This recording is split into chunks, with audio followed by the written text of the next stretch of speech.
ng public office. Public office is a public trust. Public officers and employees must at all times be accountable to the people, serve them with utmost responsibility, integrity, and loyalty and efficiency, act with patriotism and justice, and lead modest lives. Modest lives. Violation of Code of Ethics for Professional Teachers.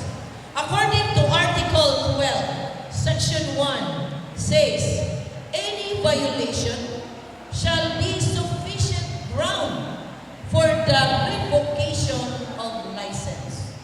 So kung mo-violate data within ang gitawag o Code of Ethics, mahimo na day na siyang rason nga mapawa ang ato ang lisensya kung doon na kyo'y mangusog nga mawat-an tao lisensya. So we have to be very careful. Hinoon, wala pa man ang kaadyo karon, pero hunos, naghanan mag-adyo ng mga tao na damihan. Basin ba dyan pasimpakutan?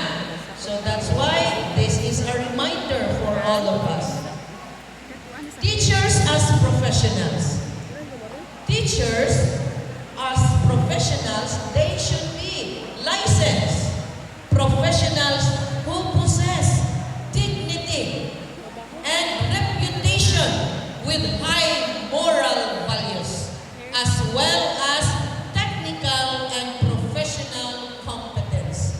So they know, dili lang siya professional competence, nag-unag yun ang dignity and reputation with high moral values. So package deal na siyang tanan.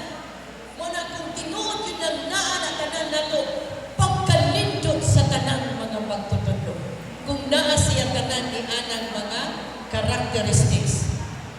In the practice of their noble profession, they strictly adhere to observe and practice set of ethical and moral principles, standard, and values.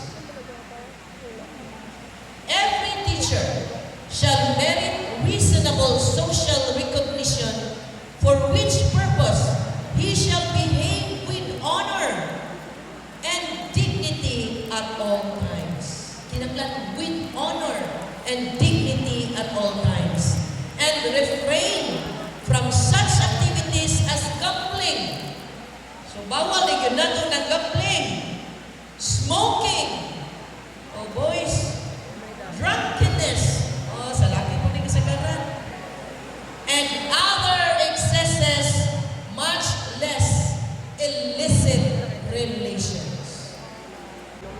A teacher shall place premium upon self-respect and self-discipline as the principle of personal behavior in all relationships with others and in all situations.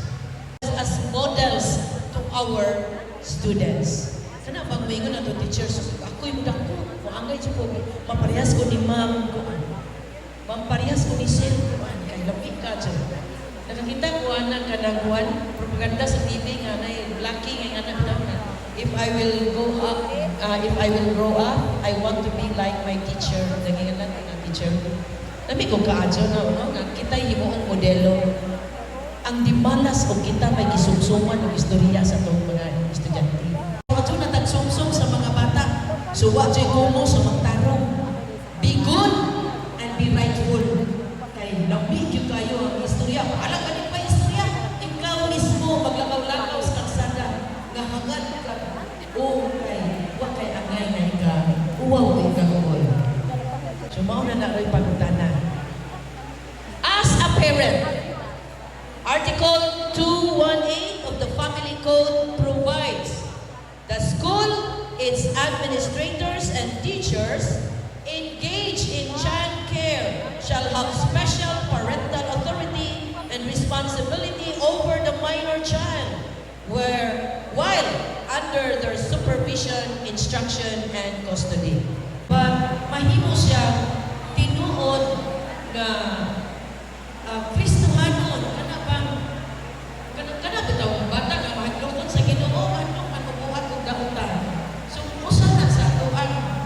torture para